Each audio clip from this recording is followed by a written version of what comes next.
최상천의 사람나라 76강 주권자 나라를 위하여. 오늘이 시민 채널에서 하는 마지막 강의가 되겠습니다. 아이, 고맙습니다.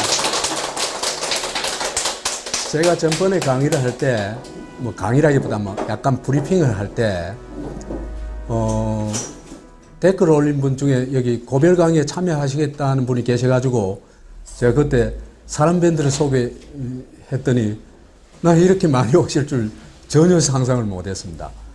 그래서 한 서너 분 정도 모시겠지, 이래 생각했는데, 여튼 굉장히 많이 오셨습니다. 너무 고맙습니다.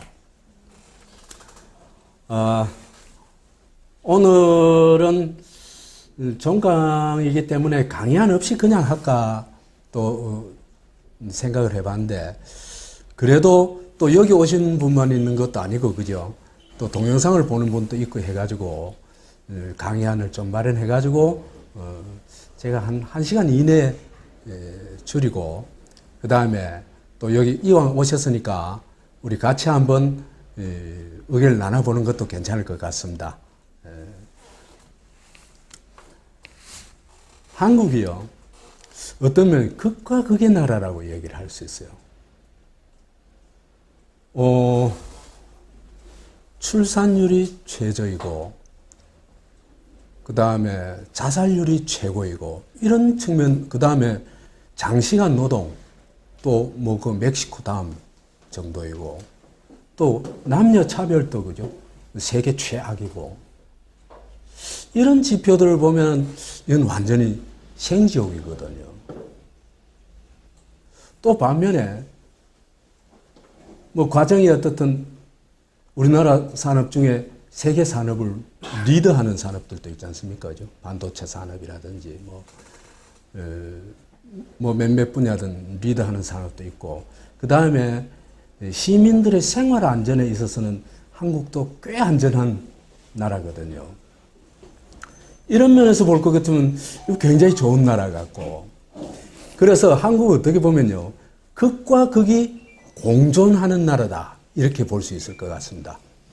그렇기 때문에 한 가지 그 측면에만 너무 우울해하거나 하지도 말고 우리가 또 찾을 수 있는 희망을 찾는 것도 저는 우리가 가진 큰 능력이라고 생각하거든요.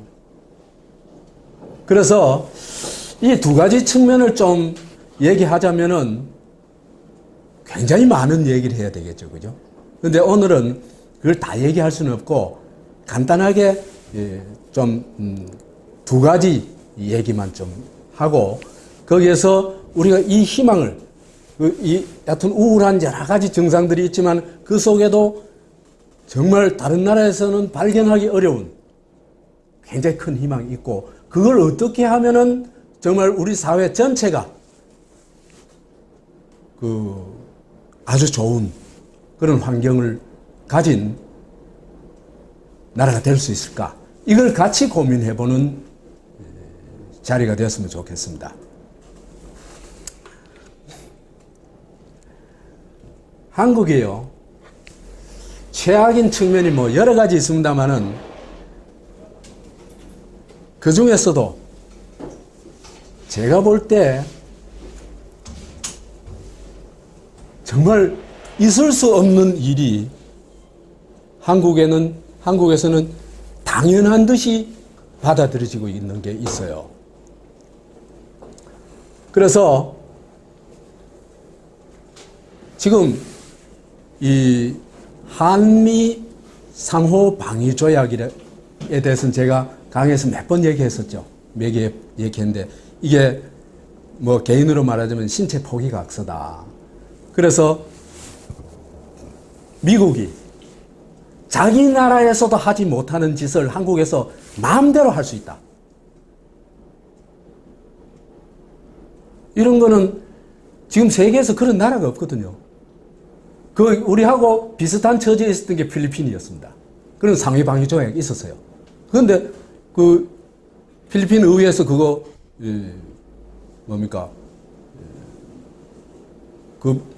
없애버렸거든요. 그러면 미군 쫓아내버렸거든요. 그래가지고 미군이 다시 들어와가지고 지금 또 이제 미군 기지를 건설하고 있습니다만은 그 경우에도 옛날의 방위조약이 아닙니다. 전혀 새로운 방위조약을 맺었습니다. 그런데 우리는 아직까지도 2차 대전 직후에 미국이 세계의 깡패 두목 노릇할 때 깡패 짓을 아무렇게나 해도 괜찮은 그런 조약을 아직도 계속 유지하고 있는 겁니다.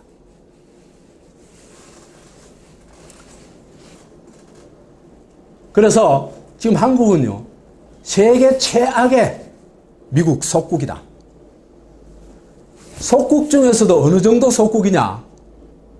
한국 기지를 미군이 한국에 어떤 허가도 없이 자기들 마음대로 사용할 수 있습니다. 심하게 말하자면요, 청와대 자리에 미군 캠프를 만들 수도 있습니다. 그게 지금 한미 상호방위 조약입니다.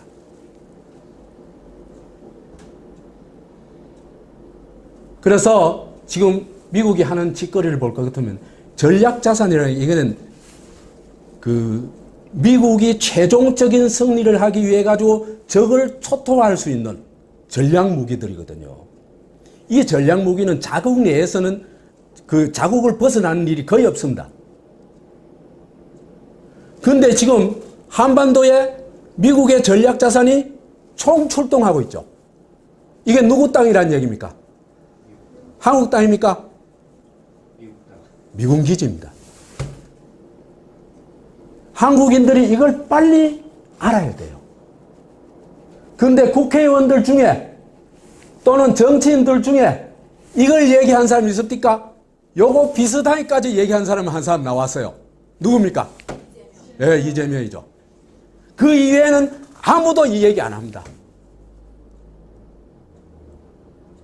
그러니까 심하게 말하자면요, 일제시대는 독립운동한 사람들이 좀 있었어요. 그죠? 지금은 독립운동한 사람 있습니까? 없습니까? 없습니다.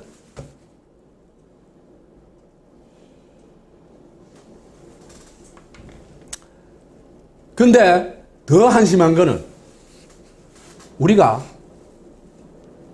우리의 눈으로 세상을 보지 않고 미국의 눈으로 세상을 보고 있다는 겁니다.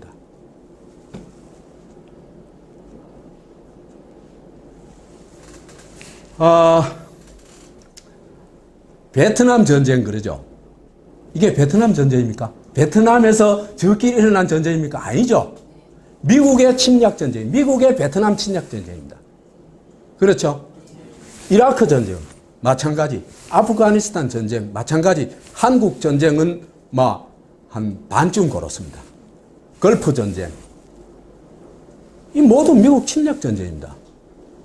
그런데 왜 우리는 택도 없는 이름을 갖다 붙여가지고 마치 베트남이 문제이냐, 이라크가 문제이냐 이렇게 인식하고 있을까? 언어는 우리의 인식을 규정하는 힘입니다. 그죠? 그렇기 때문에 우리의 눈으로 보고 우리의 머리로 이해하는 언어 체계를 우리가 가져야 돼요.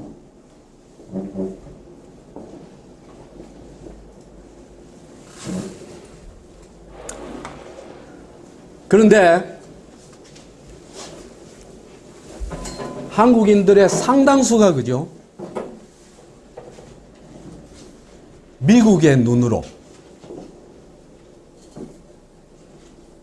조선을 바라보고 있어요.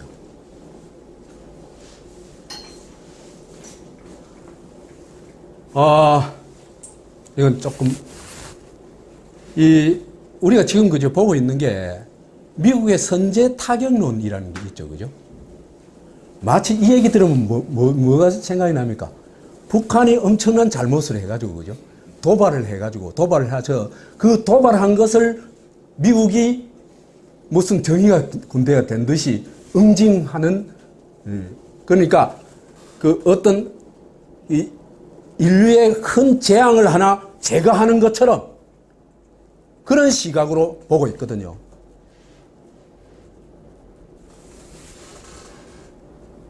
이거 잘못된 시각이거든요. 최소한도 문제를 객관적으로 봐야 되겠죠. 그죠? 우리 식으로 보지 못하더라도 객관적으로 봐야 될 겁니다. 그 북한 도발론이라는 말도 있죠. 이게 굉장히 잘못된 말이에요. 북한이 아닙니다. 북한이라는 나라 있습니까? 없습니다. 신라가 백제를 두고 서신라라 하면 백제 사람들이 뭐라 그러겠어요? 자기 정체성을 부정하는 걸로 들리겠죠, 당연히. 그렇죠, 그죠? 그런데 왜 조선을 북한이라고 불러요? 이것도 사실은, 그죠? 너무나 자기 멋대로 부르는 호칭입니다.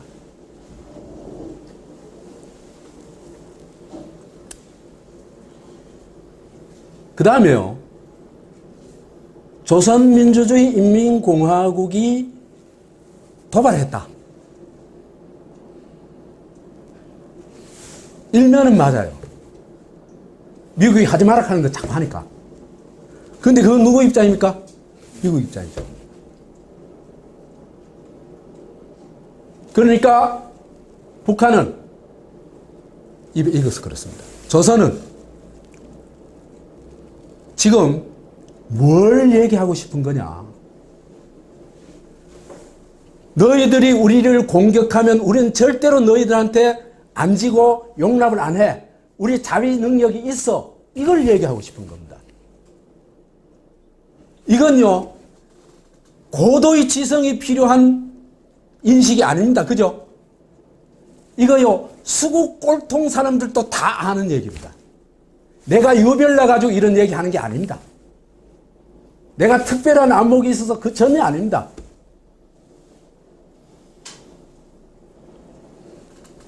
이 장면이 우리 스스로를 그저 끝없이 내면 속에서 왜곡하고 있거든요. 그렇죠, 그죠? 왜? 안 걸리기 위해서. 눈총 안 받기 위해서. 요즘은 끌려가지는 않습니다만, 여하튼 옛날 같으면 끌려가지 않기 위해서.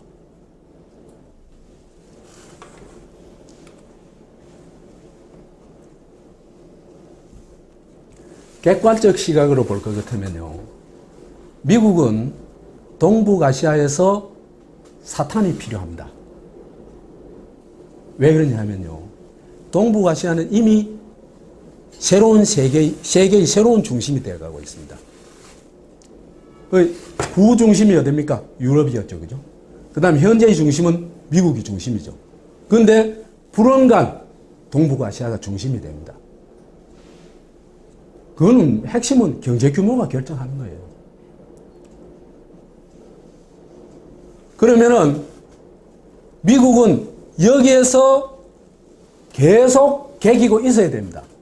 여기에서 빠져나가는 하는 세계의 중심에서도 자기 기반이 없죠. 그렇기 때문에 이 지역에 끝없이 어떤 그 주도적인 역할을 하기 위해서는 이 지역에 계속해서 주둔하고 어떤 주도할 수 있는 명분이 필요합니다. 그게 뭡니까? 악의 축입니다. 이렇게 볼 것 같으면은 미국에는 사탄이 필요하고 또 필요하면은 지금 세계 곳곳에서 그 짓 했죠. 전쟁을 했죠. 그렇죠. 그죠? 전쟁 놀이가 필요한 겁니다. 미국 산업 구조가 이걸 벗어날 수가 없어요. 여기에 대해서 이걸 유일하게 방어할 수 있는 힘은 뭐다? 핵부이죠. 그죠? 이거 다 아는 겁니다. 이거 그죠? 중학교 학생한테 물으면 모르냐? 압니다. 근데 어른들은 왜 모를까? 예? 50년대. 그러면 이미 우리가 겁먹고 있는 겁니다. 그죠? 진실을 외면하고 있는 겁니다. 우리가.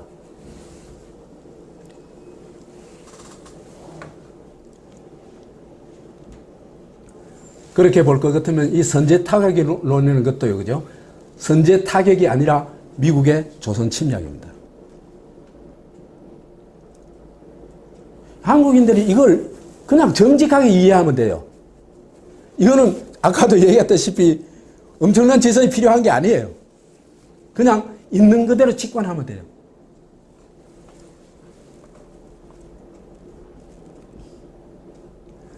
그렇지만은 요즘은 이제 선제 타격론 얘기가 나오니까 이게 뭐 전쟁이 일어나듯이 금방 일어날 듯이 호들갑을 많이 떨었죠. 그죠? 그런데 전쟁 안 일어납니다. 그건 걱정 안 해도 됩니다. 저는. 왜 그러냐 하면요. 1차 억지력 이거는 사실 별 의미 없어요. 한국인의 주권의식이 적어도 미국에 대한 주권의식은 대단히 빈약합니다. 뭡니까? 우리보다 좀 약한 나라에 대해서는 굉장한 어떤 위세를 떨치죠. 베트남 가서 전 세계적으로 약한 나라들에게서 한국 남성들이 위력을 과시했죠. 곳곳에 새끼를 까놔놓고 아무 책임도 안 졌죠. 여기 남자분들 많이 계십니다만. 그렇지만요, 베트남 같은 동남아 그 국가들에 가서는 한국인들이 정말 말도 안 되는 위세를 부리지만은 미국 가서는 침도 못 뱉어요. 제 말 틀립니까? 요거 벗어나야 되거든요.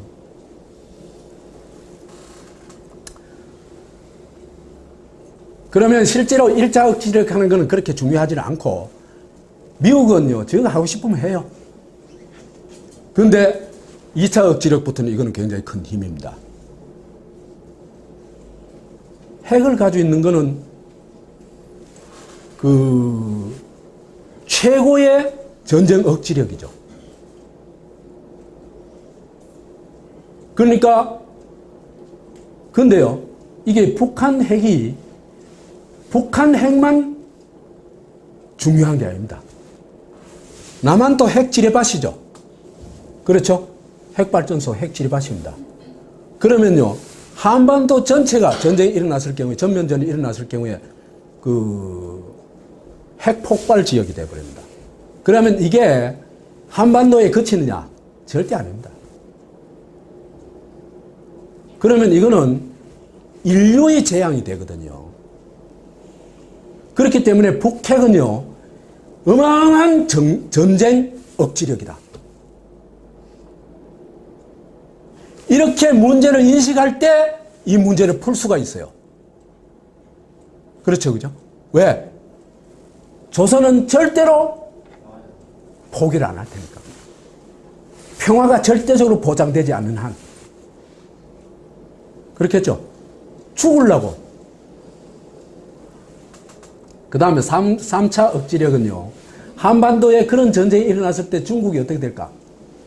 한반도 전체가 설사 핵 이 파괴력이 좀 제한적이라 하더라도 한반도가 미국의 압도적 영향하에 들어가는 건 중국은 절대로 견딜 수 없습니다.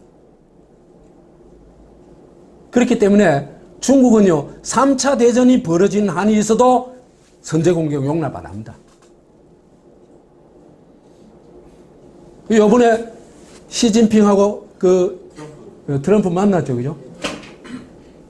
아무것도 발표가 안 났죠? 무슨 얘기입니까? 트럼프 박살났다는 얘기입니다. 그런데 아무것도 없습니다. 그런데 예를 들면 관세 45%니 여하튼 또 이 환율 조작 국가 지정이라든지 이런 거 다 철회했잖아요. 그죠? 그건 뭡니까? 다 깨졌다는 얘기입니다. 아마 제가 볼 때는 사드 배치도 지금 강행하기 안 어렵나 봐요. 이럴 때 기분 좋은 거 아닙니까?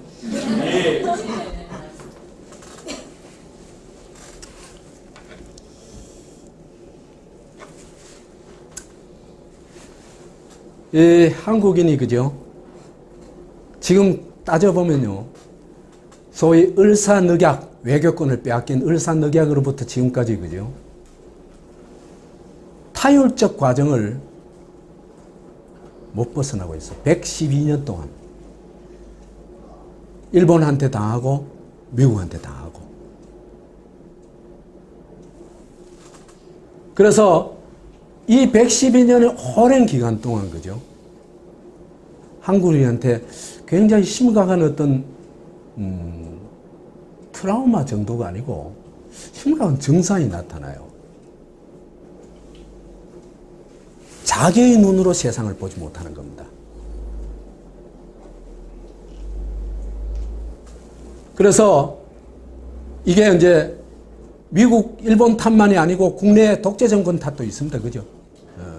이거는 그 북도 마찬가지입니다. 북도 김일성 신국 체제 하에서 그죠? 누구도 나가 없죠. 북은 전체가 국가 전체가 하나의 전체주의 시스템입니다. 그 나라는 존재가 있을 수가 없습니다.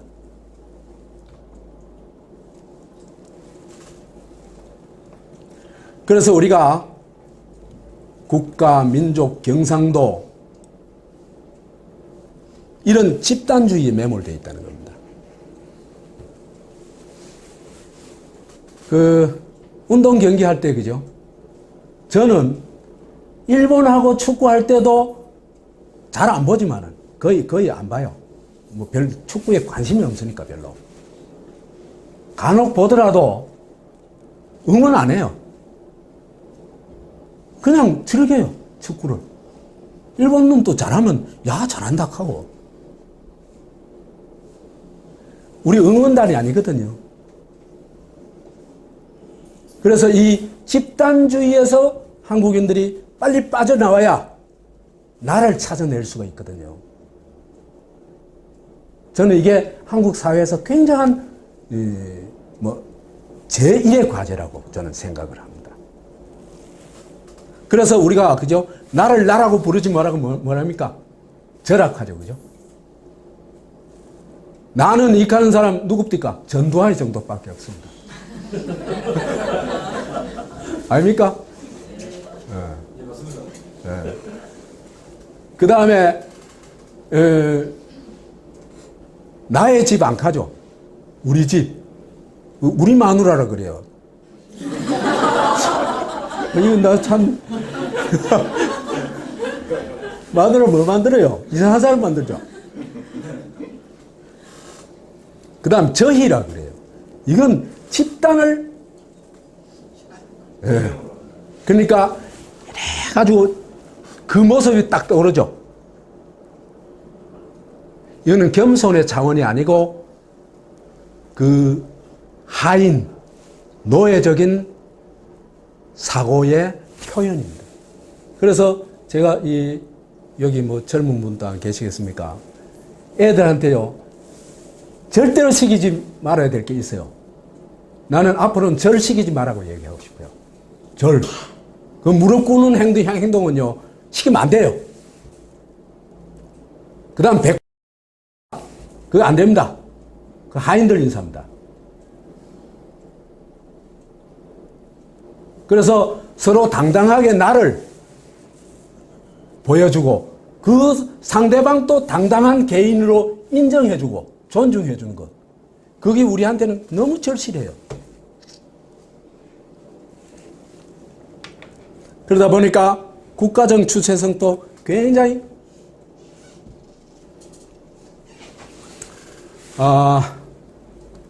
심각해요. 그래서 한국인들이 이제 나를 이제 좀 만들어가는, 발견해가는 과정인데, 지금까지 적어도 군사 독재 정권 내지 한 2000년 이전까지는 그죠? 대체로 어떠냐 하면은 한국인들이 거의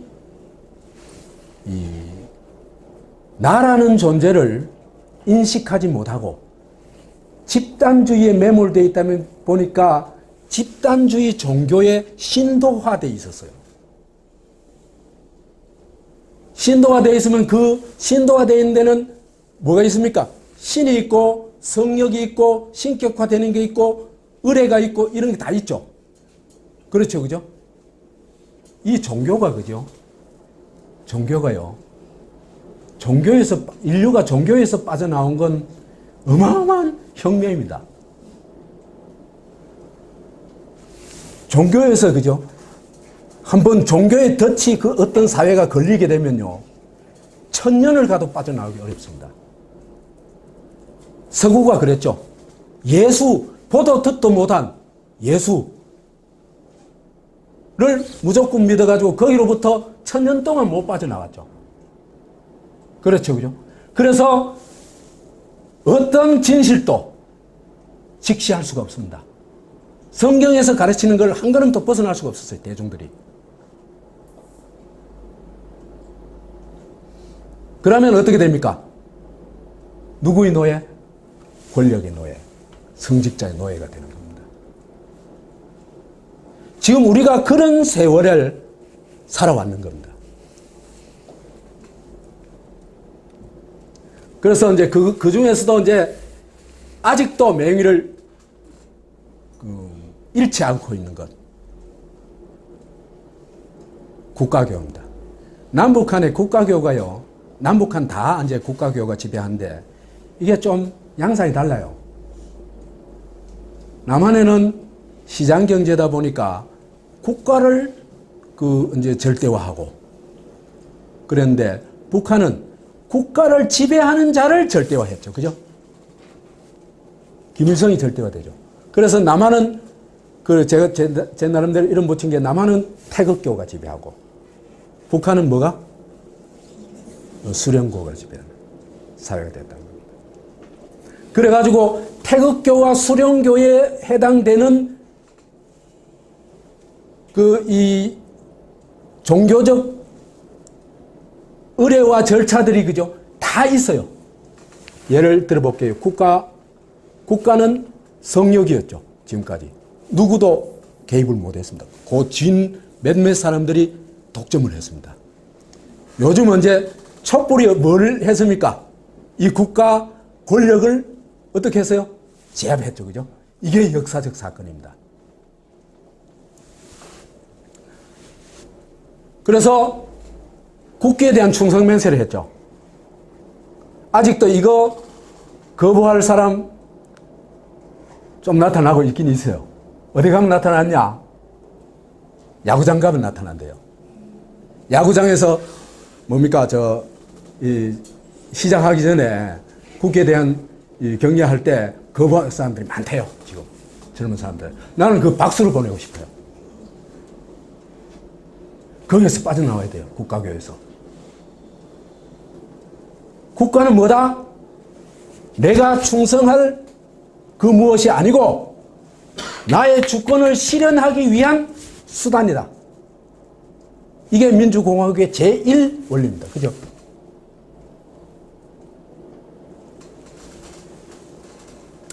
그 다음에 국민의례라는 게 있죠. 그죠? 이 국민이 뭡니까? 국가교의 신도들이죠. 그게 국민입니다. 지금 요즘 그죠? 그래서 굉장히 빠르게 변화하고 있어요. 국민이라는 말이 굉장히 빠르게 퇴장하죠. 그러면서 요즘 뭐라고 말을 씁니까? 시민. 아니요. 시민보다도 주권자란 말을 굉장히 많이 쓰기 시작했어요.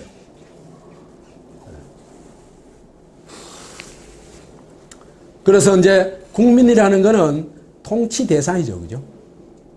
황국 신민. 근데 주권자는 나라의 주인입니다. 그죠? 나라의 어떤 중대 상을 뭘 한 사람? 결정하는 사람입니다. 그래서 이런 국가교 의례를 우리가 거부할 수 있어야 됩니다. 나는 이게 거부운동이 일어나면은 정말 우리가 민주공화국으로 갈 수 있는 길이 열린다. 그렇게 생각을 해요. 저는요, 제가 대학 다닐 때 이제 이 충성맹세가 만들어졌는데 72년도에 그때부터 안 했어요.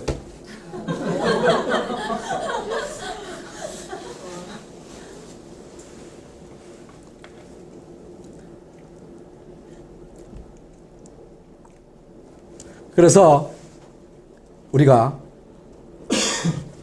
나의 눈으로 세상을 이해하고 내가 우리 사회의 결정에 참여하고 하는 주권자로서의 나를 반드시 만들어 가야 된다.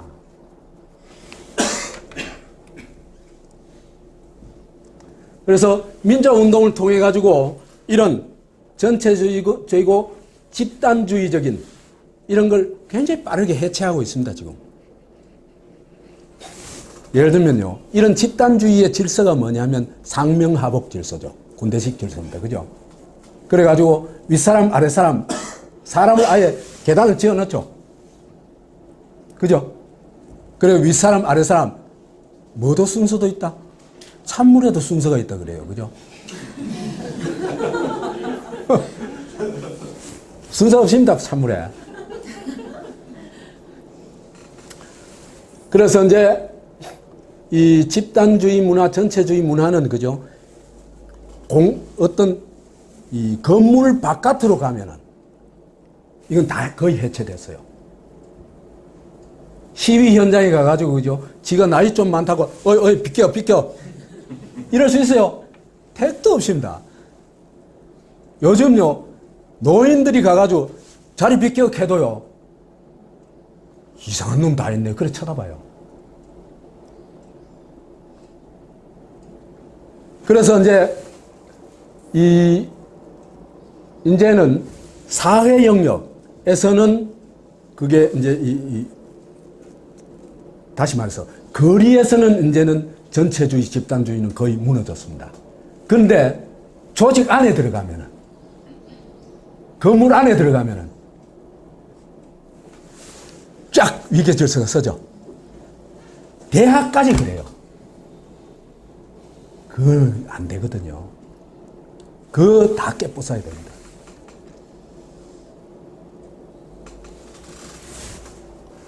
제가 이거 요즘 생각한 게 아니고 대학 때부터 생각한 겁니다.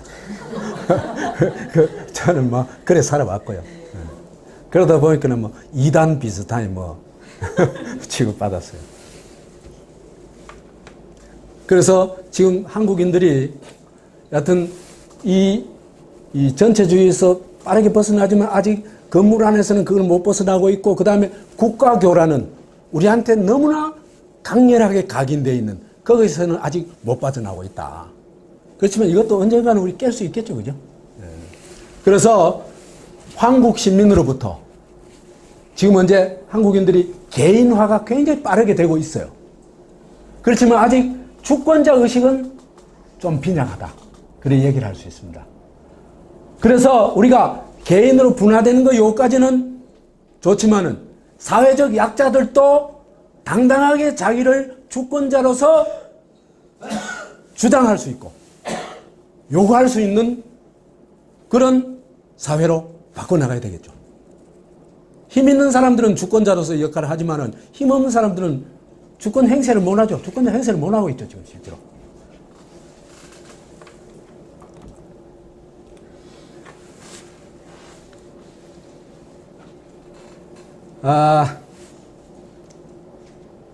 미국이요, 지금 남북한을 지금 다 갖고 노는 겁니다, 사실은. 남한은 뭐로 만들어 놨다? 아까 얘기했죠. 남한은 미군 기지로 만들어 놨고, 남한 사람들은 꼬봉으로 만들어 놨죠.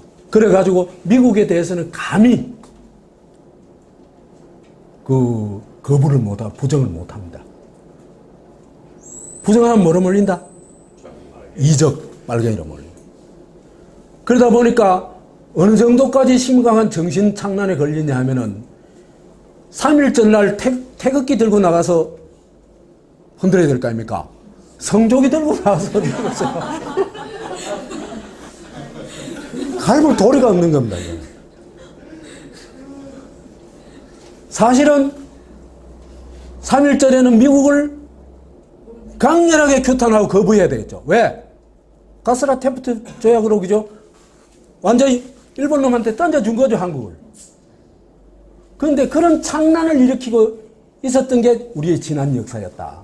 그러니까 지금 사실은 거의 다 100%가 다 거기에 빠져 있었는데 지금 많은 사람들이 그래도 거기서 빠져나갔다. 이 측면을 우리가 이해를 해야 됩니다.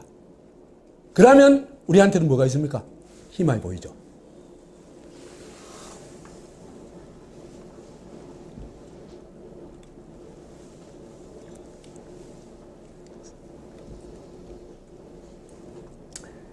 이 있잖아요, 그죠? 이 미국하고 이거는 이제 우리가 짧게 얘기할 수는 없습니다만은 중국에서 계속 주장하는 이 말이 맞아요. 지금 우리도 이제 김대중 노무현 정권 때는 일괄 타결을 하자 그랬죠. 그렇죠, 그죠? 일괄 타결이 뭡니까? 핵 중단하고 그 다음에 조미 종전하고 수교하고 그래가지고 일정하게 평화가 담보되고 나면은 모든 문제 해결된다. 근데 이걸 결사적으로 안 날락하는 건 누굽니까? 예? 안 날락합니까? 아니면은 조선이 안 날락합니까? 미국이 안 날락하는 겁니다. 왜? 사탄이 없어져 버리면요. 미국은 진짜 큰일이에요. 왜? 여기 주한미군이 있어야 될 이유가 없죠. 그럼 뭐 해야 됩니까? 동아시아에서 군사적 후퇴가 불가피합니다. 그럼 세계 패권은 어떻게 된다? 적어도 동아시아 지역에서는 중국한테 넘어가게 됩니다. 절대로 그 짓 안 하죠. 그러니까 미국은 북핵이라는 사탄이 지금 절대적으로 필요한 겁니다. 근데요, 미국 패권 제가 볼 때는 한 10년 못 넘깁니다. 요건 제가 그 사드 강의할 때 한 강의를 그 전적으로 여기 투입해가지고 얘기했던 적이 있어요. 경제 패권도 곧 무너지고요. 군사 패권도 이미 군사 패권이라는 게 옛날에는 핵 패권이었죠, 그죠? 근데 핵 패권은 이미 핵이 여러 나라가 9나라가 가지고 있는데 핵 패권 가는 거 이까지고 행사할 수가 없습니다. 중국, 러시아에 대해서는 핵 패권 아무 의미 없습니다. 그러면 지금 미국이 가지고 있는 그 유일한 패권은 그죠? 항모 패권입니다. 항공모함 패권인데 이것도요. 항공모함 패권도 지금 거의 무력해졌어요. 왜 그러냐면 중국의 이제 이 군사 기술이 아주 급속도로 발전해가지고 뚱펑 21D라는 게 나와가지고 이게요. 항모 킬러예요. 항모가 위력을 막상 전쟁이 붙으면은 아까 얘기한 뚱펑 21D가 그죠? 항모로 공격하기 시작하면 항모는요. 항모의 제일 취약점이 보니까 방어력이 없는 거예요. 공격력은 막강한데 그죠? 비행기 80대씩 실어가지고 막강한데 이 자체 방어력이 없는 거예요. 그러니까 그 항모 킬러가 공격을 하면 속수무책이에요. 그러니까 미국의 군사 패권도 이미 거의 무력화됐다 이래 볼 수 있습니다. 그러니까 북폭도 못해요. 기술 패권은요. 이미 기술은 선진국들이 상당히 견점하고 있죠. 그죠? 그 다음에 이 소위 4차 산업혁명에 필요한 AI 기술이라는 것도 이미 그죠? 미국이 독점하는 시대는 독점이 안 됩니다. 중국이 거의 미국하고 비슷한 수준이라 그래요. 그러니까 기술 패권도 지금 무너졌습니다. 그런데 자꾸 이 사람들은 아직도 20세기적 패권주의적 발상에서 못 빠져나오고 있는 거거든요. 이게 오히려 저는 미국에 큰 불행을 갖다 줄 거라고 생각해요. 오히려 있잖아요. 그죠? 강대국끼리 협조해가지고 세계 평화체제를 좀 추구하고 구축할 것 같으면 미국의 그죠? 주도권이 오히려 살아남을 수 있을 텐데 이런 군사 패권주의를 지향하면 할수록 그죠? 미국의 패권은 급속하게 무너지게 돼 있어요. 그 다음에 미국의 사회 체제도 그죠? 점점 어느 쪽으로 가냐면 양극화가 지금 이 괜찮은 나라 중에서는 최악이죠. 그죠? 그 다음에 우리나라고. 이 미국의 사회 통합력도 그죠? 어떤 사태가 벌어지면은 거의 꽝이 됩니다. LA 폭동이 있었죠. 그죠? 그런 사태가 일어나고 지금 이미 캘리포니아라든지 몇 개 주에서는 그죠? 주 독립을 추구하고 있거든요. 그러니까 미국도 불언간 이런 사회 통합에 대한 혁명적인 변화가 없으면은 미국 내에 어떤 그런 그 내적 갈등 이걸 그죠? 저는 수습할 수가 없다고 봅니다. 우리나라도 마찬가지입니다.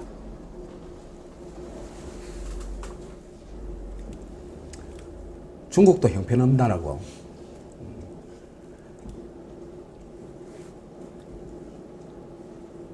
그런데 이제 미국은 이제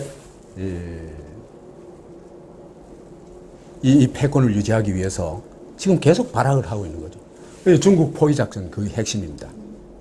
그래가지고 중국 포위 작전을 하는데 어디가 제일 필요하다? 제일 좋은 게 한국. 왜? 중국을 싹 다 들여다볼 수 있거든. 그죠? 왜 사드 배치하려고 하는 거죠. 우다웨이가 와가지고 뭐라고 했습니까? 우다웨이가 와가지고 이 사드가 중국 동북, 북부 있잖아. 그죠? 북부 지역 전체를 커버한대요. 그럼 중국의 반을 들여다볼 수 있다는 겁니다. 사드가. 미국, 중국이 용납하겠어요? 절대 용납 안 합니다.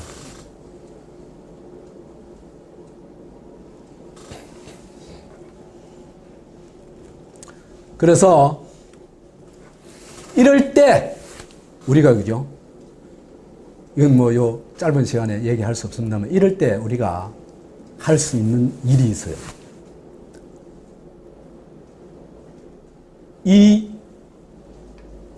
그 신냉전으로 가는 구조를 한국이 주도적으로 깨버릴 수가 있어요. 이재명이가 됐으면 그게 가능했습니다.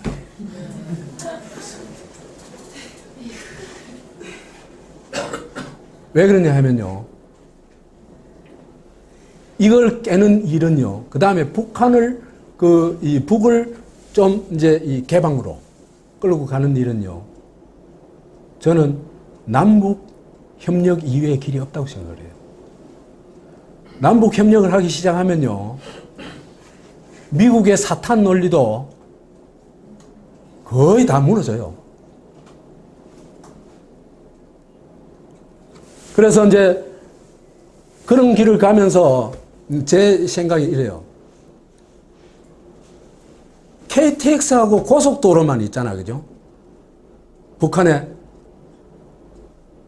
그 뭐 남한 돈으로 뚫어주면요. 그게 어마어마한 민족 이익으로 가리라고 봐요. 그리고 그게요. 어떤 역할을 하냐 하면요. 세계 평화의 선도적인 어떤 역할을 할 수 있으리라고 봐요.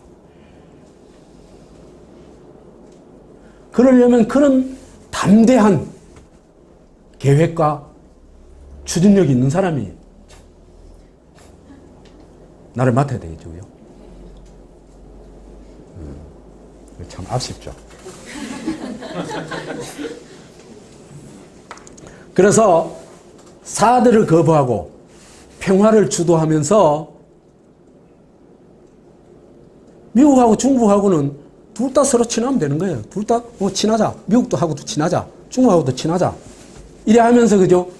남북 경제 통합을 추진해 나가는 그 길이 지금 모든 문제를 풀 수 있는 한국이 주도적으로 모든 문제를 풀어나갈 수 있는 길이다. 이렇게 생각돼요. 그런 리더가 지금 필요하고 또 그런 인식을 가진 사람들이 많이 나와야 되고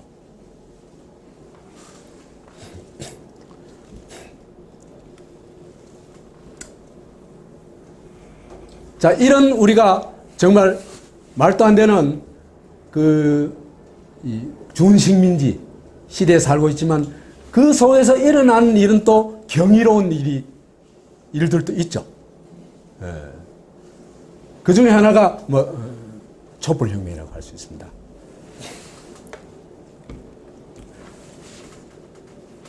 촛불혁명의 첫째 의미는 제가 볼 때, 물론 딴 사람 보면 다르게 보겠지만 제가 볼 때는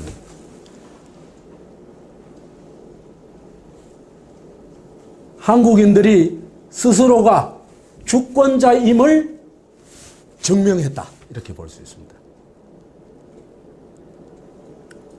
그래서 주권자의 힘으로 한국의 두 개 거대 권력,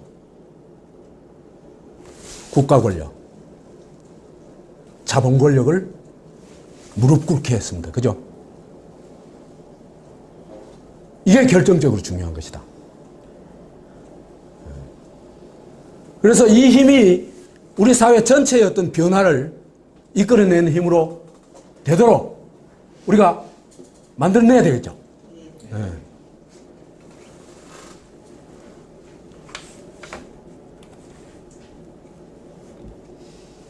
근데 이게 그죠? 또 하나 중요한 거는 이게 비폭력 평화혁명을 통해서 이루어졌다는 겁니다.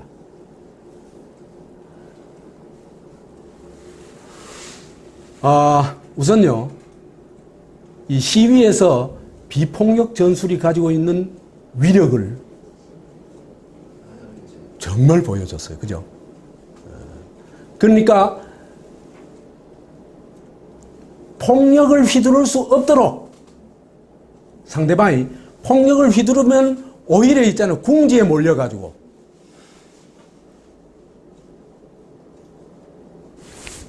죽을 수밖에 없다는 걸 깨닫도록 계속 평화 시위를 한 거죠. 그죠?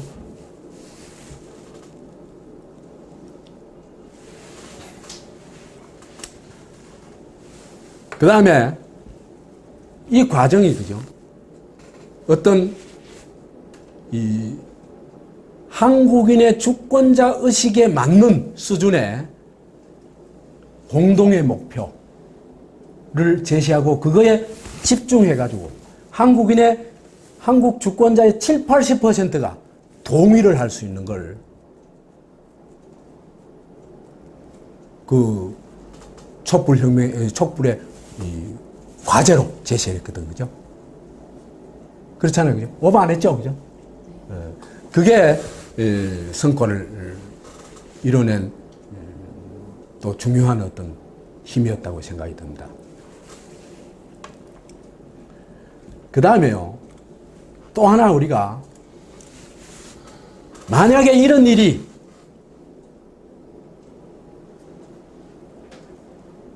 미국에서 일어났으면 어떻게 됐을까?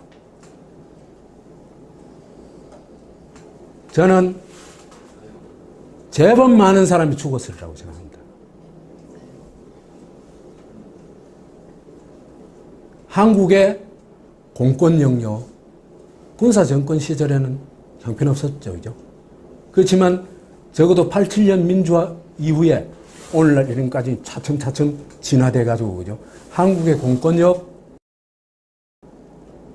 괜찮습니다. 이런 정도 되면요. 괜찮습니다. 두테르테 하는 짓 봤죠? 그냥 막 죽여보잖아. 이런 수준의 공권력을 가진 나라도, 그죠? 저는 세계에서 거의 없다고 생각합니다. 내 말에 동의하십니까? 예, 동의합니다. 네. 그래서 이게 어디서 나온 거냐? 왜 한국의 공권력은 주권자들의 요구에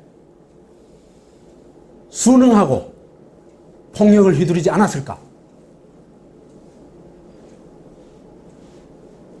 그거에 대한 탐구가 필요해요, 사실은.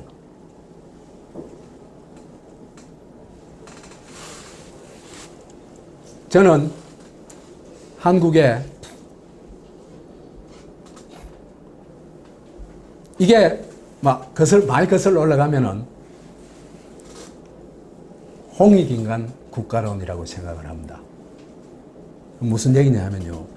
한국인들의 국가 인식은 뭐냐 하면은 전통적으로 국가 인식은 뭐냐 하면은 국가는 누구를 위해서 존재한다? 사람을 위해서 존재한다. 그게 좀 더 왕조 시대에는 어떤 형태였어요? 민본주의라고 그랬죠. 국가는 누구를 위해, 왕은 누구를 위해서 존재한다? 백성을 위해서 존재한다. 그겁니다.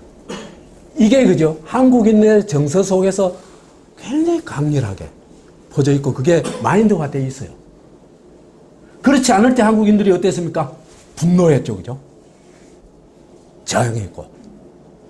그렇기 때문에 이거는 우리한테 있어서 굉장히 큰 자산이 될 수 있는 겁니다.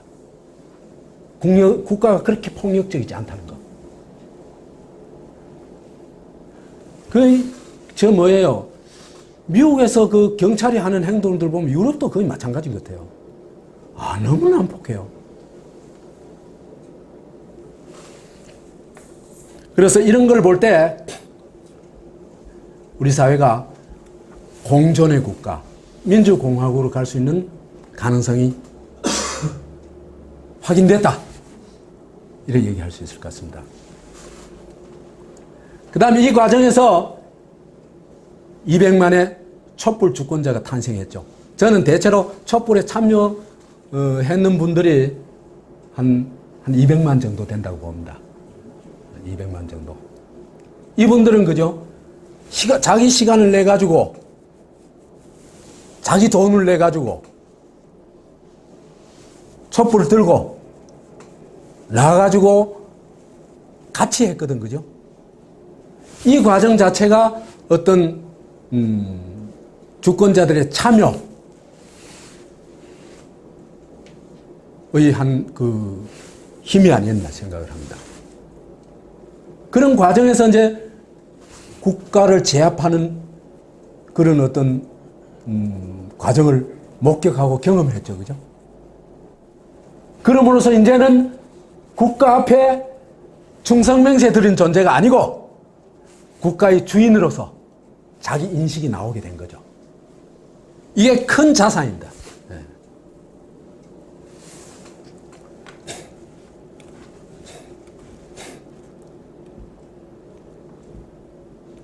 그래서 이런 걸 통해 가지고 우리가 비로소 우리가 지금까지 우리 인식은 뭐였습니까?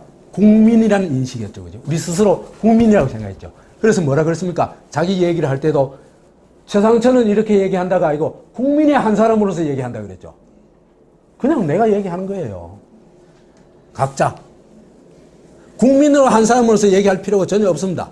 내 이름으로서 얘기하는 겁니다.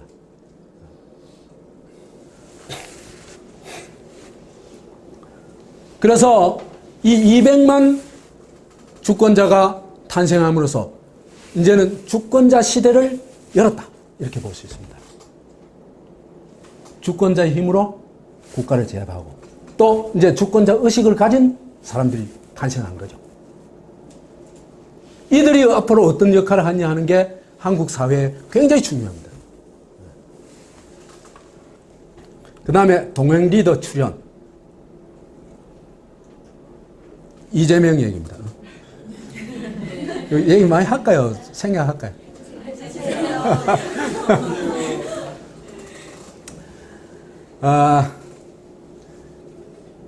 이 이재명의 경우는요,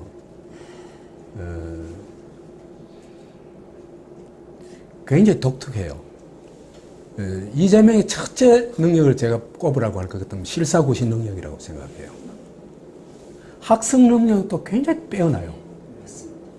뭘 한 사회에 어떤 증상이나 현상이나 이런 게 나타나면 그걸 금방 캐치해가지고 그 문제를 탐구해가지고 거기에 해결책을 찾는데 뭐 심하게 며칠 안 걸려요. 그게 어디에서 나온 건가? 오랜 노동의 과정, 삶의 과정에서 터득한 게 아닌가 싶어요. 고시해가지고 얻을 수 있는 게 전혀 아닙니다. 그 서울대학교 나와가지고 얻을 수 있는 게 전혀 아닙니다. 그래가지고 이 사람이 가지고 있는 그런 실사구신 능력이 발휘되면서 한국 사회에 비록 작은 도시이지만 작은 도시에서 혁명적 변화를 가져왔거든요. 그렇잖아요. 그죠?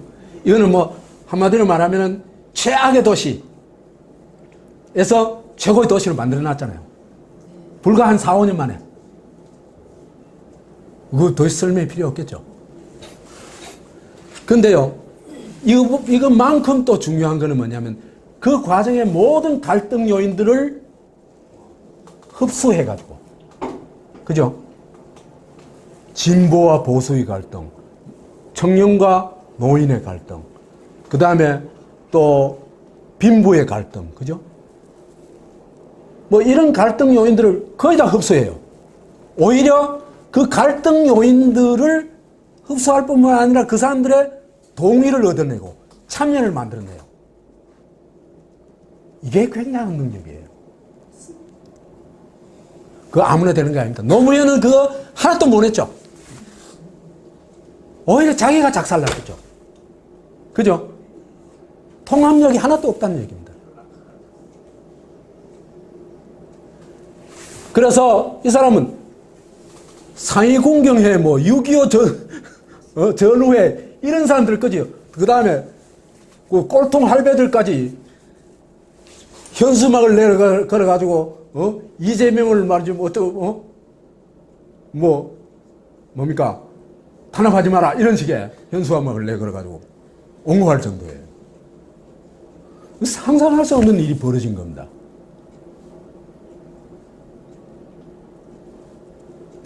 그러니까 이 사람이 대한민국을 맡을 경우에 우리 사회에 있는 그 갈등 요인들을 흡수하는 정도가 아니라 그 사람들이 참여를 이끌어내면서 새로운 사회를 만들어낼 수 있는 능력이 있다. 이거죠. 그죠? 내가 특히 주목한 건 이 점입니다. 네. 아직 때가 아닌 모양이죠. 그래서 그 결과가 성남 시민들이 다 자랑스러워하는 겁니다. 분당 사람들요, 나 분당 산다까지 성남 산다 안 캐요. 그런데 지금은 성남 산다. 그죠? 서울만 살아도, 그죠? 나 한국 산다 안 캐요. 아, 서울 살아도 있잖아, 그죠? 강남 사는 사람은요, 나 서울 산다 안 캐요. 강남 산다. 그럼 거기도 또 뭐 동네가 뭐 예를 들면 나 대치동 산다 이렇게 해요. 저는 월계동 살았는데.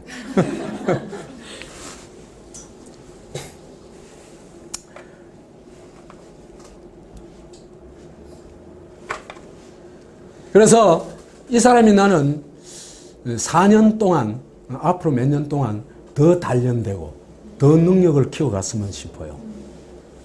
그리고 또 이 사람이 변절되면 그건 뭐 우리가 막 혼내주죠.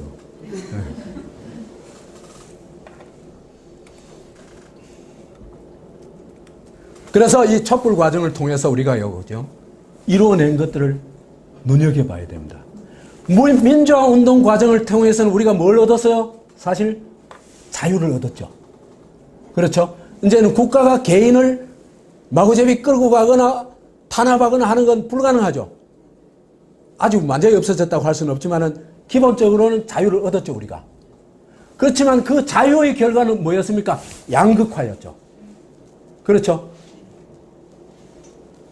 그러니까 또 한 번 우리 고통을 맞이한 겁니다. 그래서 이제는 자유만으로는 안 되겠어. 뭐가 필요해, 우리한테는? 평등이 필요해. 지금 이게 촛불입니다. 그래서 제일 먼저 뭐부터 해라? 법 앞에 평등부터 해. 박근혜 구속해. 이재명 구속해. 이렇게 요구한 겁니다. 요거로 그칠까요? 법 앞에 평등을 거치면 그건 좀 나아지겠지만은 별거 아닙니다. 그러면은 다음에는 어디로 갈까? 기회의 평등을 요구하게 됩니다. 그 다음엔 결과의 공평을 요구하게 됩니다. 그 결과의 공평을 하는 방식은 뭐 몇 가지 있겠죠, 그죠? 뭐 가장 대표적인 게 복지제도 같은 거, 그죠? 그 다음에 기본소득제 같은 거. 이런 게 일정하게 이루어지게 나면은 그때는 자유가 충만한 나라일 뿐만 아니라 누구나 평등하게 사는 사회의 새로운 모델을 요구하겠죠. 그죠? 그죠? 그 모델을 또 정착시키려고 하겠죠. 그러면 우리가 새로운 자유와 평등의 대의가 보장되는 새로운 헌법 체계를 요구하게 되고 그걸 실현해 나가야 됩니다. 그죠? 그런 대안은 이미 사실은 우리 선조들이 만들어 놨어요. 그게 삼균주의입니다. 정치적으로 평등해야 돼. 경제적으로도 평등해야 돼. 그 다음에 교육이 평등해야 돼.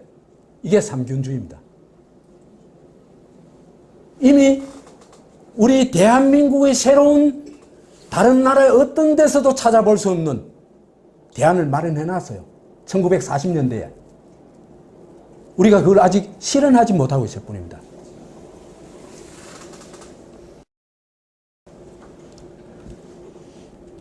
미완의 촛불혁명. 그러면은 이 지금 촛불혁명이 이제는 진행되고 있는 거죠, 아직. 그죠? 겨우 우리가 얻은 건 뭐였다? 법 앞에 평등이라는 걸 다 얻은 건 아니지만 여하튼 기본적인 거 얻었다. 그러면은 진짜 아까 얘기했던 기회의 평등, 결과의 평등을 실현할 수 있는 진짜 촛불 대통령을 만들어내야 되는데 그거는 우리가 이번에 실패했죠. 주권자가 사람들이 짧은 시간에 주권자가 그리 많이 탄생하는 건 아닌 모양입니다. 역사는 역시 점핑이 없는 모양입니다. 그래서 조폭적 자본주의로부터 민주공화국으로 가는 건 아직까지 뭐 실패라고 얘기할 수는 없지만은 좀 연기를 해야 될 수밖에 없다 그런 생각이 듭니다.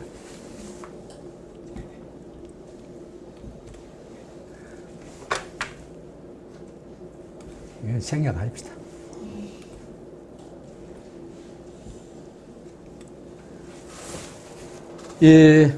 우리 현대사를 볼 것 같으면요. 87년도 시대는 사실은 두목의 시대에 살았죠. 그죠? 두목이 누구였습니까? 박정희, 이승만, 박정희, 전두환, 이것들 전부 두목이죠. 그렇죠. 그죠? 아닙니까? 맞아요.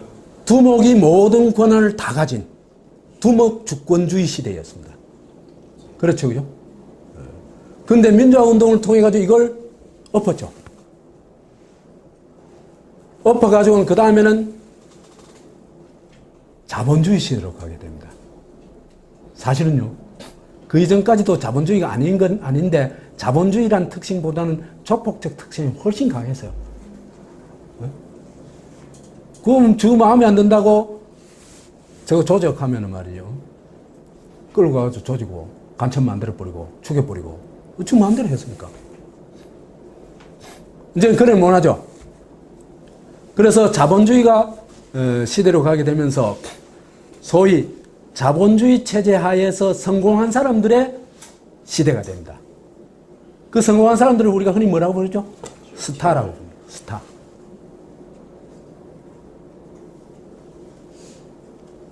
근데 두목시대하고 스타시대하고 좀 달라요. 그죠? 두목시대는 모든 걸 누가 결정합니까? 두목이 결정하죠. 그럼 사람들은 뭡니까? 국민이죠. 그야말로. 쫄개들이죠. 그죠? 스타시대는 스타는 누가 만들어줘요? 팬이 만들어줍니다. 그죠? 그러니까 팬의 힘이 훨씬 커지는 겁니다. 이제 스타라고 시건방지에 굴다는요 어떻게 돼요? 하루아침에 날아갑니다. 그죠? 근데 이렇더라도 그 시대는 누가 주도해요? 스타가 주도하죠. 그죠? 스타가 다 먹고. 팬한테 생긴 거 있어요? 없어요. 그죠? 그러면 그걸 우리가 넘어서 가지고 내가 주인인 시대, 네가 주인인 시대, 그런 시대로 가야 됩니다.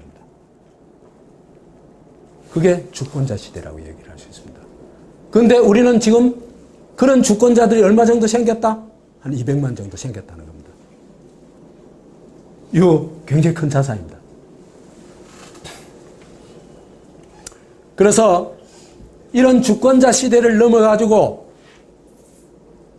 단순한 주권자 시대가 아니고 진짜 주권자들의 권리와 어떤 삶이 보장되는 그죠? 주권자 나라로 가야 되겠죠. 이렇게 주권자로 갈 수 있을까? 우리가. 그런 데 있어서 저는 우리가 가진 큰 자산이 있다고 생각을 해요. 그 자산에 대해서 좀 얘기하자면요. 이건 나중에 또 이런 것 가지고 인본주의 전통 이것만 해도 한 몇 시간은 얘기해야 돼요. 얘기해야 되는데. 여하튼 인본주의 전통이 굉장히 강렬해요. 그래서 이제 우리가 딴 나라들의 국가론을 볼 것 같으면요. 이거는 진짜 가진 자들의 도구에 불과해요. 그런데 한국은요.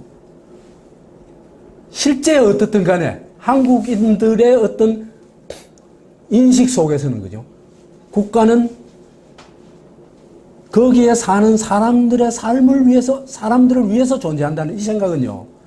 굉장히 오랜 전통이에요. 이게 이제 아주 압축적으로 표현된 게 홍익인간입니다. 국가가 존재하는 이유가 뭐다? 사람들을 이롭게 하기 위해서 존재한다는 겁니다. 건국신화가 그래 만들어진 겁니다.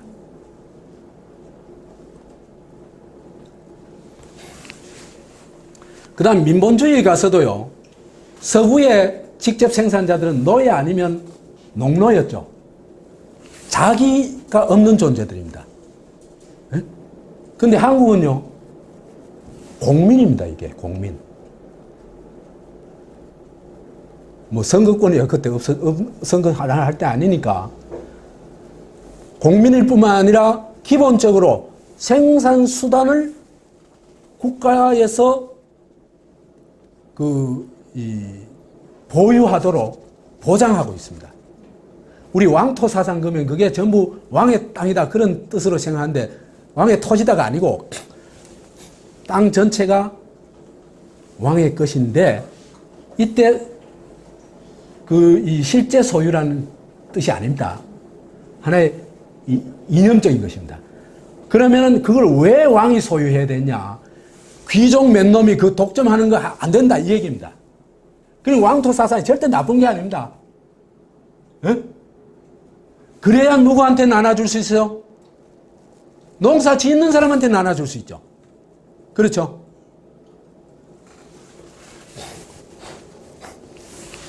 그 다음 동학 이후에도 이제 우리가 많이 왜곡됐어요. 동학 때만 해도 그죠? 사람들 보면은 서로 한울림 그랬다 그러거든요. 상대방을 극히 공경하는 한 사람을 한울로 본다는 얘기입니다. 이런 정도의 인간 존중 사상은 없습니다. 우리 어릴 때만 하도 그런 문화가 많이 남아 있었어요. 거지한테도. 우리 많이 보면서 자랐거든요.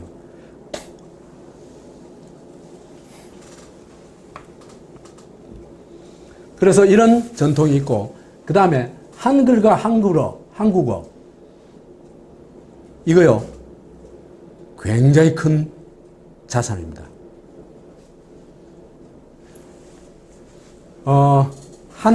우리 말이요. 분별력이 가장 빼어난 말입니다. 노란 색깔을 수십 가지 만들어내죠, 그죠? 노랗다서부터 누르끼리하다, 누르스름하다, 누르팅팅하다. 근데, 그죠? 그 말 속에는요, 자연의 색깔만이 표현되어 있는 게 아니고 뭐까지 표현되어 있습니까? 내 감정까지 다 표현되어 있습니다. 그만큼 언어가 섬세하게 구분된다는 얘기입니다. 그 말 맞죠? 그러면 어떻게 되겠습니까? 한국말을 배우면은 감성이 풍부해질 뿐만 아니라 그 작은 차이들을 체득한다는 얘기입니다. 사람이 머리 좋은 게 뭔지 아세요? 머리 좋은 게 뭘까요? 차이를 구별하는 능력입니다. 그러니까 한국인으로 태어나가지고 한국말만 제대로 배워도 차이를 구분하는 능력이 세계 최강이 된다 이 얘기입니다. 최고가 된다 이 얘기입니다. 한국 사람들이 뇌세포가 어떻게 돼가지고 머리 좋은 거 아니고, 그건 한국어 때문에 그런 것 같아요. 그 다음에, 민주주의가 되는 데는요, 문자의 소통력이 결정적으로 중요합니다. 문자 소통력이 한자어 가지고는요, 민주주의 불가능합니다. 왜 그러냐면요, 정보를요, 소수가 독점할 수밖에 없어요. 근데 한글은 거의 다 알잖아요. 그죠? 이거 알면요, 누구나 정보에 접근할 수 있어요. 그러니까 정보 독점이 불가능하겠죠. 그리고 정보를 통한 독재가 불가능하겠죠. 어렵겠죠. 그러니까 한글을 가지고 있다는 것은 우리가 그죠? 누구나 개개인이 이 정보에 접근해가지고 자기를 만들어가고 주권자가 되는 게 굉장히 쉬운 수단을 가지고 있다는 얘기입니다.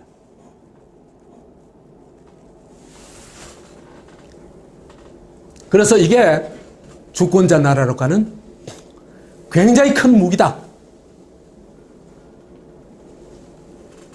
제 생각은 그렇습니다. 촛불 주권자, 국가를 제압해봤고 주권자 체험을 해본 사람들이죠. 그죠? 그 다음에 동행 리더 이재명이. 이 사람이 있는 것도 나는 굉장히 큰 자산이라고 생각해요. 그래서 대한민국 지금 우리가 주권자 나라로 갈 수 있는 4가지 자산을 얘기하는 겁니다. 자산을 얘기하는데, 미국의 전략 자산하고는 비교도 안 되는 어마어마한 자산이에요.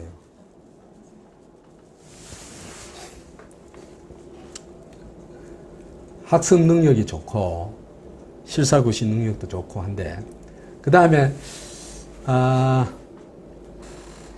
이 사람이요, 이 혁명가적 기질이 상당히 있어요. 그래가지고 혁명을 어떻게 하는지 알아요, 이 사람이. 그래서 이번에 대통령 돼가지고 자기가 혁명 한번 해보려고 딱 준비를 했어요. 뭘 준비했냐? 혁명떡을 준비했어요. 자기 대통령이 쫙, 한 접시씩 쫙 돌리라. 저도 저 시루떡 준비해놨어요.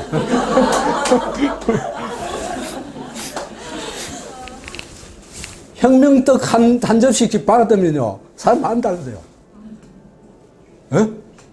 100만 원, 200만 원, 이게 작은 거 같죠?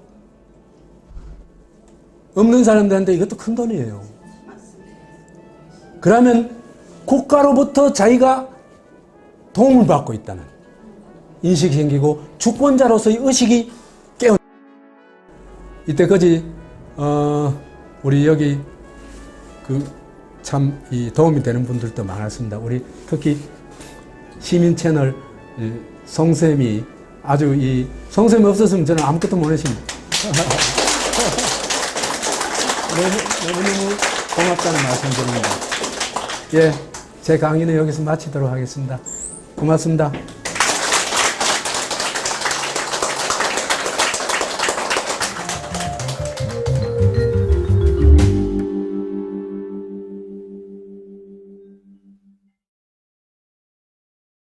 그러냐 하면요, 1차 억지력, 이거는 사실 별 의미 없어요.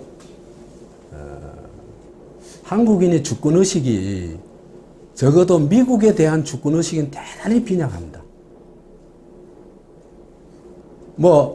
뭡니까? 우리보다 좀 약한 나라에 대해서는 굉장한 어떤 위세를 떨치죠.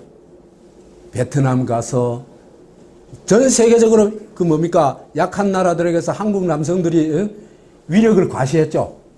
곳곳에 새끼를 까놔놓고 아무 책임도 안 졌죠. 여기 남자분들 많이 계십니다만. 그렇지만요, 베트남 같은 동남아 그 국가들에 가서는 한국인들이 정말 말도 안 되는 위세를 부리지만은 미국 가서는 침도 못 뱉어요. 제 말 틀립니까? 요거 벗어나야 되거든요.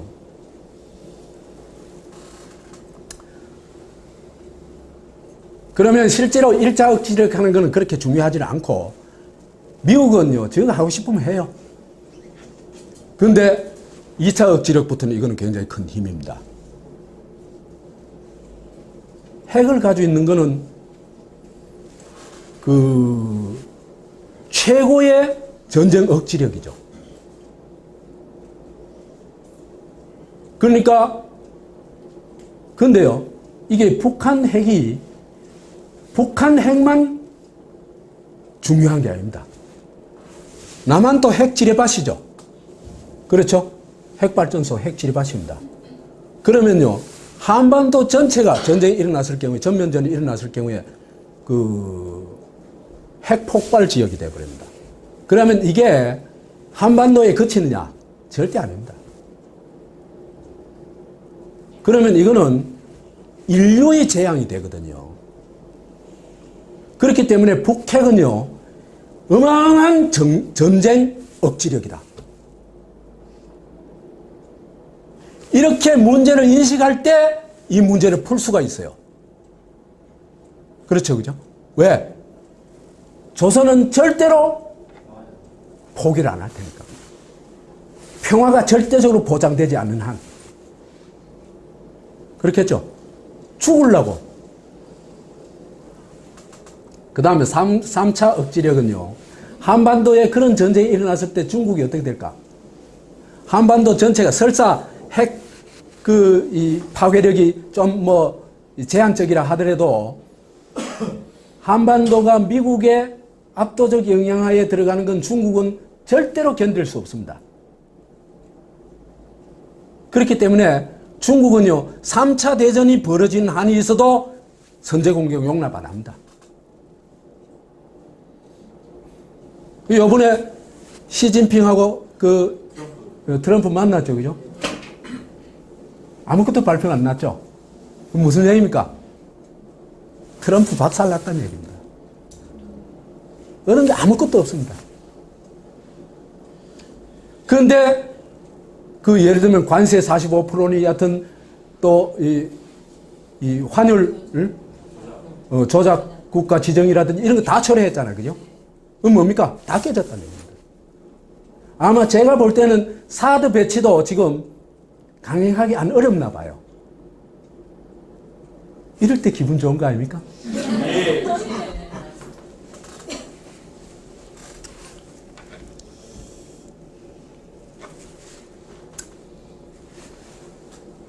한국 너희들한테 안 지고 용납을 안 해.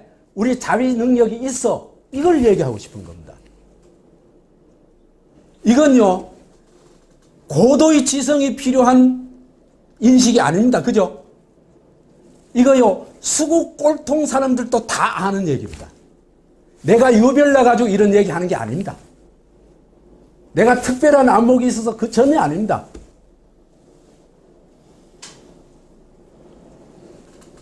이 장면이 우리 스스로를 그저 끝없이 내면 속에서 왜곡하고 있거든요. 그렇죠, 그죠? 왜? 안 걸리기 위해서. 눈총 안 받기 위해서. 요즘은 끌려가지는 않습니다만, 여하튼 옛날 같으면 끌려가지 않기 위해서.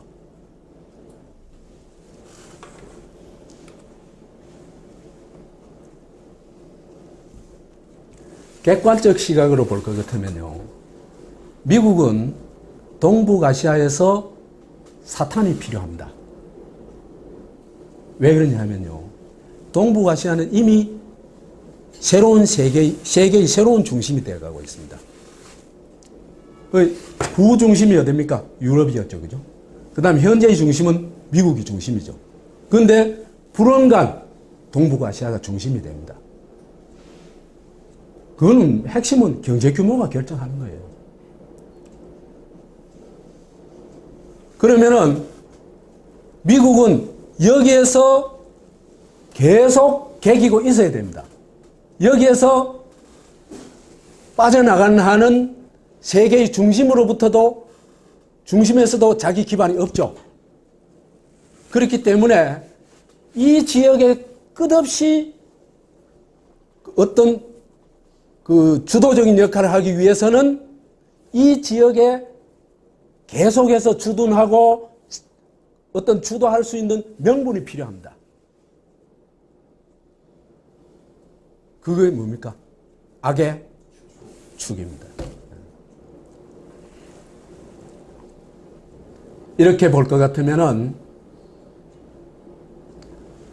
미국에는 사탄이 필요하고 또 필요하면은 지금 세계 곳곳에서 그짓 했죠. 전쟁을 했죠. 그렇죠. 그죠?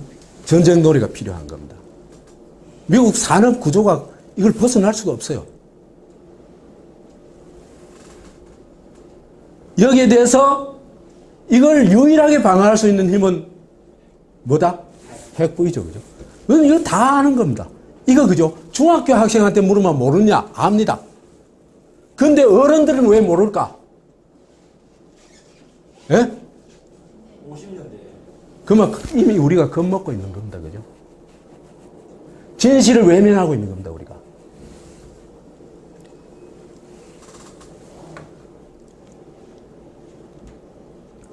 그렇게 볼 것 같으면 이 선제 타격이 논하는 것도요. 그죠? 선제 타격이 아니라 미국의 조선 침략입니다. 한국인들이 이걸 그냥 정직하게 이해하면 돼요. 이거는 아까도 얘기했다시피 엄청난 지성이 필요한 게 아니에요. 그냥 있는 그대로 직관하면 돼요.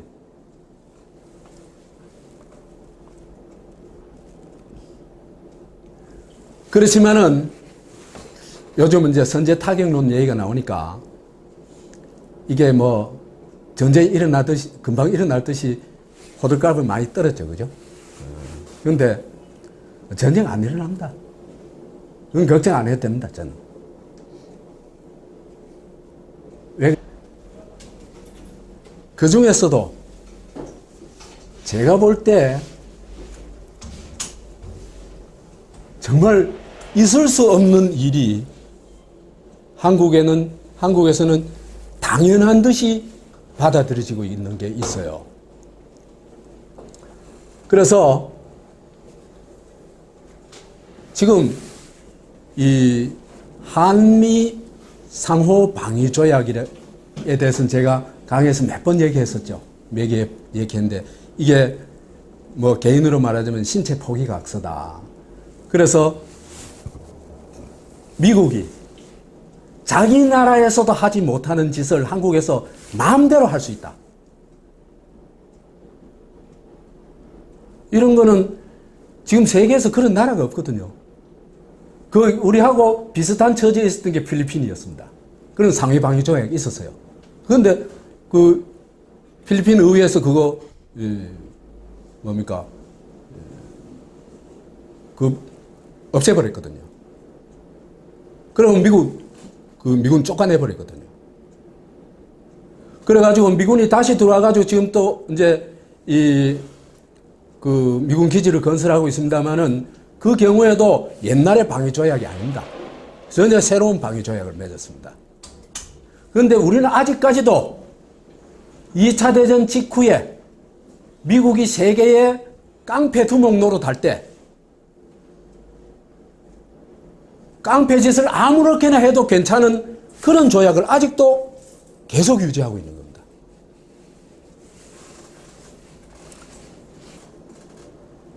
그래서 지금 한국은요, 세계 최악의 미국 속국이다. 속국 중에서도 어느 정도 속국이냐? 한국 기지를 미군이 한국에 어떤 허가도 없이 자기들 마음대로 사용할 수 있습니다. 심하게 말하자면요, 청와대 자리에 미군 캠프를 만들 수도 있습니다. 그게 지금 한미 상호방위 조약입니다.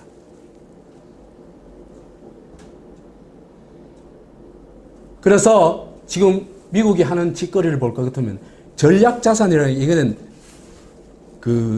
미국이 최종적인 승리를 하기 위해 가지고 적을 초토화할 수 있는 전략 무기들이거든요. 이 전략 무기는 자국 내에서는 자국을 벗어나는 일이 거의 없습니다. 그런데 지금 한반도에 미국의 전략 자산이 총출동하고 있죠. 이게 누구 땅이란 얘기입니까? 한국 땅입니까? 미군 기지입니다. 한국인들이 이걸 빨리 알아야 돼요. 그런데 국회의원들 중에 또는 정치인들 중에 이걸 얘기한 사람이 있습니까? 요거 비슷하게까지 얘기한 사람 한 사람 나왔어요. 누굽니까? 예, 이재명이죠. 그 이외에는 아무도 이 얘기 안 합니다. 그러니까 심하게 말하자면요, 일제시대는 독립운동한 사람들이 좀 있었어요. 그죠? 지금은 독립운동한 사람 있습니까? 없습니까? 없습니다.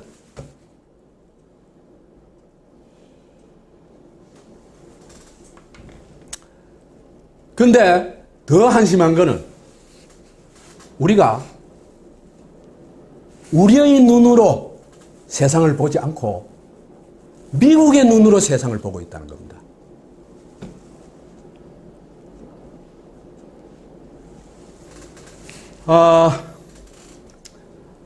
베트남 전쟁 그러죠. 이게 베트남 전쟁입니까? 베트남에서 저끼리 일어난 전쟁입니까? 아니죠.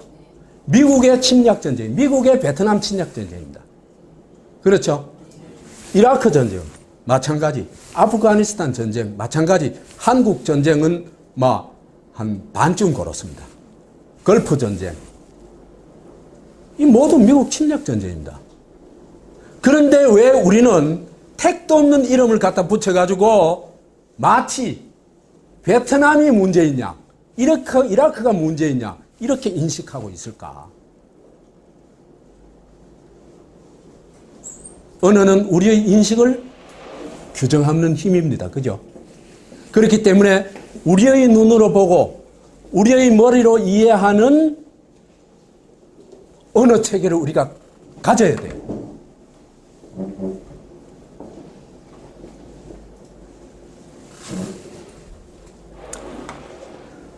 그런데 한국인들의 상당수가 그죠? 미국의 눈으로 조선을 바라보고 있어요.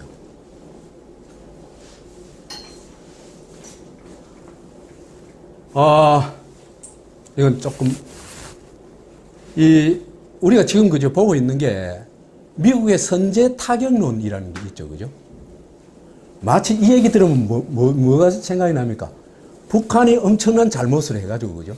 도발을 해가지고, 도발을 해서 그 도발한 것을 미국이 무슨 정의가 군대가 된 듯이 응징하는, 그러니까 그 어떤 인류의 큰 재앙을 하나 제거하는 것처럼 그런 시각으로 보고 있거든요.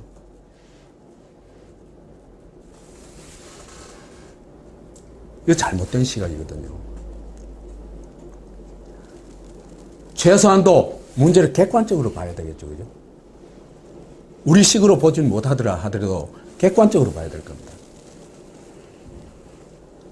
그 북한 도발론이라는 말도 있죠. 이게 굉장히 잘못된 말이에요. 북한이 아닙니다. 북한이라는 나라 있습니까? 없습니다. 신라가 백제를 두고 서신라락 하면 백제 사람들이 뭐라 그러겠어요? 자기 정체성을 부정하는 걸로 들리겠죠, 당연히. 그렇죠, 그죠? 그런데 왜 조선을 북한이라고 불러요? 이것도 사실은 그죠? 너무나 자기 멋대로 부르는 호칭입니다.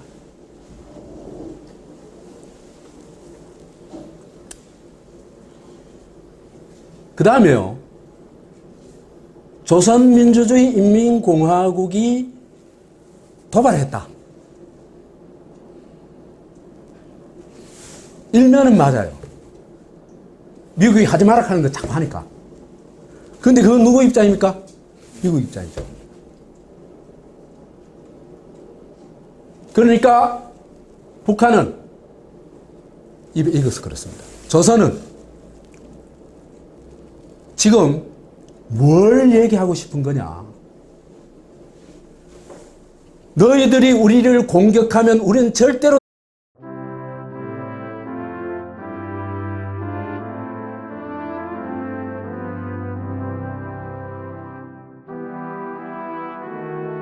최상천의 사람나라 76강 주권자 나라를 위하여 오늘이 이 시민 채널에서 하는 마지막 강의가 되겠습니다.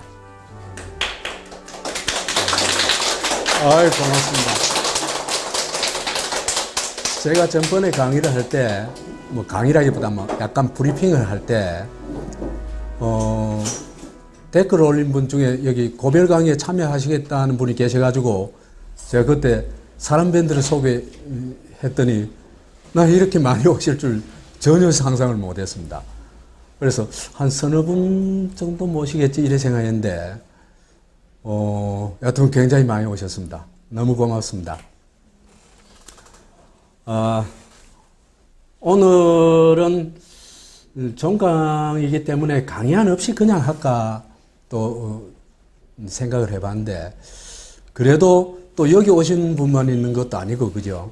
또 동영상을 보는 분도 있고 해가지고, 강의안을 좀 마련해가지고, 제가 한 1시간 이내에 줄이고, 그 다음에 또 여기 이왕 오셨으니까 우리 같이 한번 의견을 나눠보는 것도 괜찮을 것 같습니다.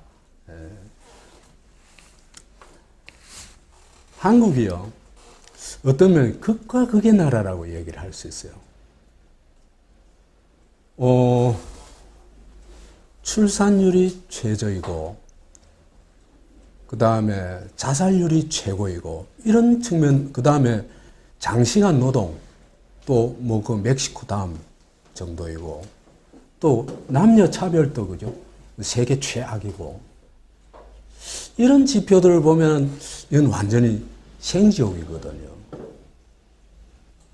또 반면에 뭐 과정이 어떻든 우리나라 산업 중에 세계 산업을 리드하는 산업들도 있지 않습니까? 그죠? 반도체 산업이라든지 뭐 몇몇 분야든 리드하는 산업도 있고, 그 다음에 시민들의 생활 안전에 있어서는 한국도 꽤 안전한 나라거든요. 이런 면에서 볼 것 같으면 굉장히 좋은 나라 같고, 그래서 한국은 어떻게 보면요, 극과 극이 공존하는 나라다, 이렇게 볼 수 있을 것 같습니다. 그렇기 때문에 뭐 한 가지 그 측면에만 너무 우울해하거나 하지도 말고, 우리가 또 찾을 수 있는 희망을 찾는 것도 저는 우리가 가진 큰 능력이라고 생각하거든요. 그래서 이 두 가지 측면을 좀 얘기하자면은 굉장히 많은 얘기를 해야 되겠죠. 그죠?